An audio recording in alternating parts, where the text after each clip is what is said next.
Él nace con una conjunción partil del ascendente a Castor, justamente.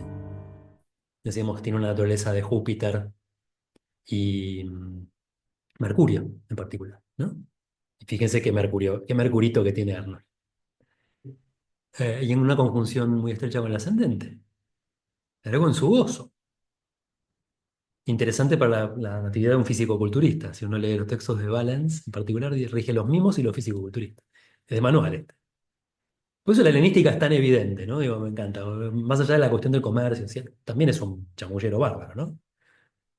Pero es un Mercurio encima en sus propios términos y tiene también una conjunción que podríamos considerar muy estrecha a la propia estrella Castor, y de hecho tiene su propia naturaleza. Entonces, estamos hablando de un ejemplo muy análogo al de Musk, ¿no? Pero con una estrella, en este caso, muy positiva.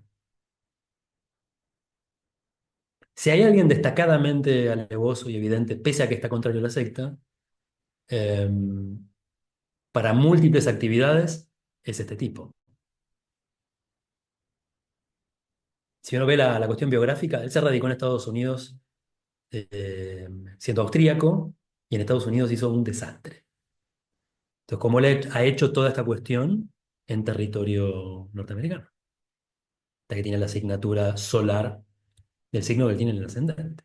Bueno, el tipo con un espíritu extraordinariamente emprendedor, primero fue Mister Olimpia, que es algo así como si yo le dijera el campeonato mundial de fisiculturismo, el torneo más importante de todos es Mister Olimpia a nivel mundial. Lo ganó no una, no dos veces, 7 veces, de los cuales 6 años consecutivos, entre el 70 y el 75 ganó todos los años. Y después en el 80 volvió para hacer un séptuple campeón de Mr. Olympia.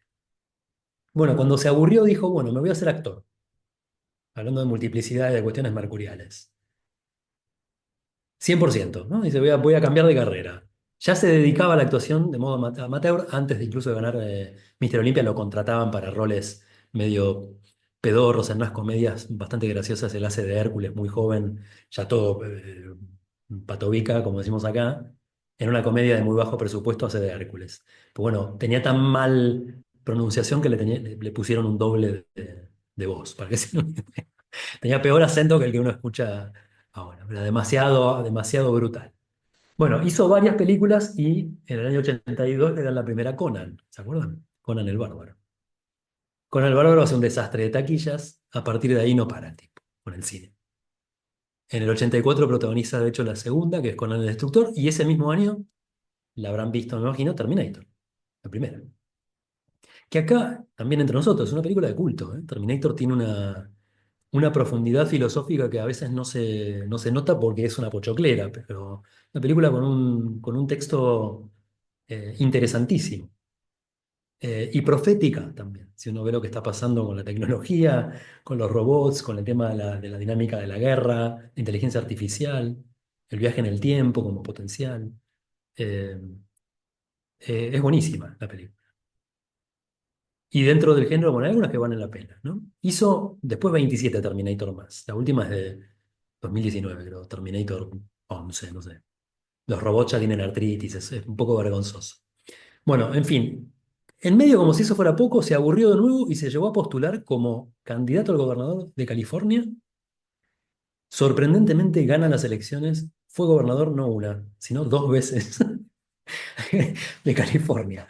No lo hizo una tercera vez porque no lo permite la ley, pero si no, el tipo iba por otra candidatura. Entonces, fíjense la alevosía, ¿no?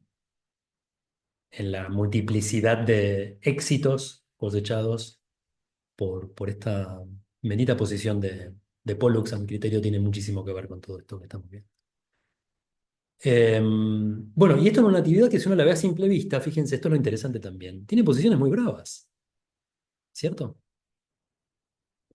El regente del ascendente, de hecho, está puesto de una forma muy contravencional, podríamos decir, ¿no? Está en exilio y en las 6.